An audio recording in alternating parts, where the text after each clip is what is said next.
Welcome.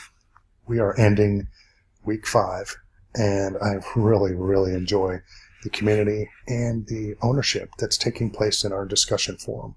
This week, we looked at teaching and learning with technology.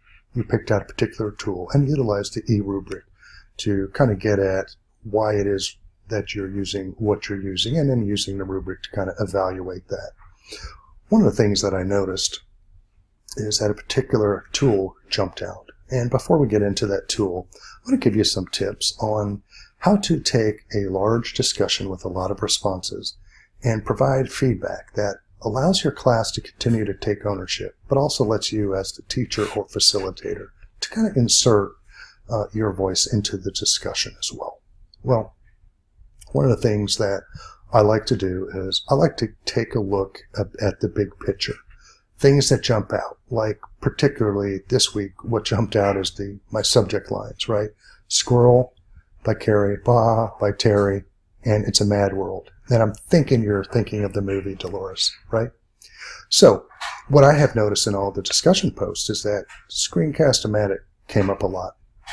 Well, here's how I noticed that. And you may have your own particular tip on how you use a tool to surface things. I make a Google Doc at the beginning of each week, and I keep a running one for the entire particular course or semester length. And you'll notice here Screencast-O-Matic, Screencast-O-Matic, and Screencast-O-Matic.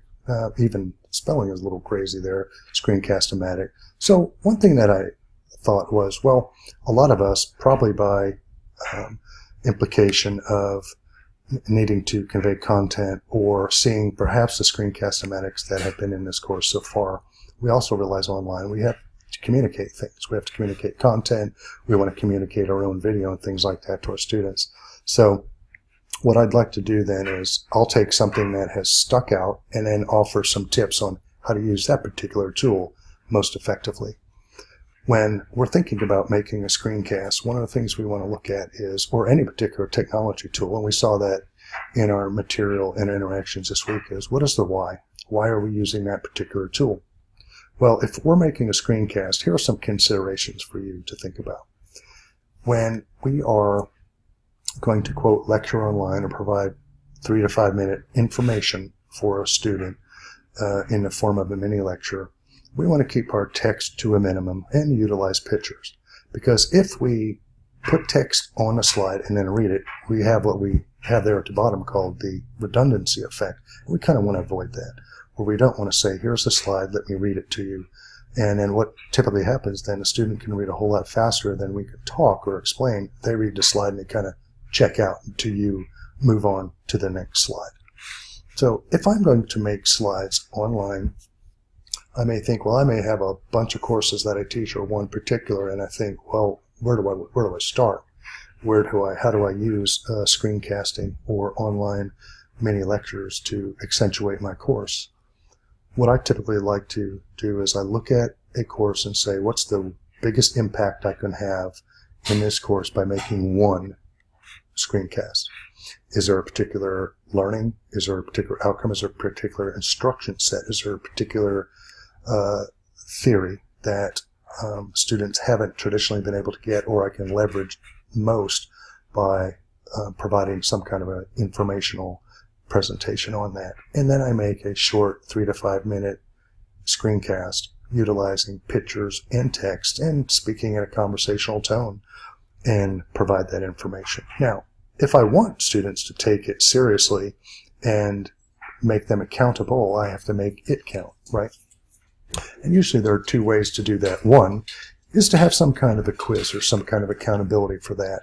It can be a 3 to 5 question true or false quiz embedded with your LMS, or it can be some kind of a summary, either with a video or audio, or often a 1-paragraph summary in a discussion forum, or something that they send to you that shows that they have got the essence of that particular video that you've done.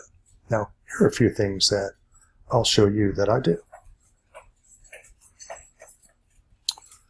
Again, I keep my a little list running there, and you can figure out how you may want to use something like this yourself. But the reason I'll come back to this, and I think it's so important, is that when we go through our course, there'll be a lot of little things that kind of jump out at us, right? I tend to forget or overemphasize something I want to emphasize, or underemphasize maybe a pain point. But this kind of keeps it quantifiable, right? Instead of just focusing on the technology I focus on what the class needs, right? And finally, here's a resource that I think you may enjoy.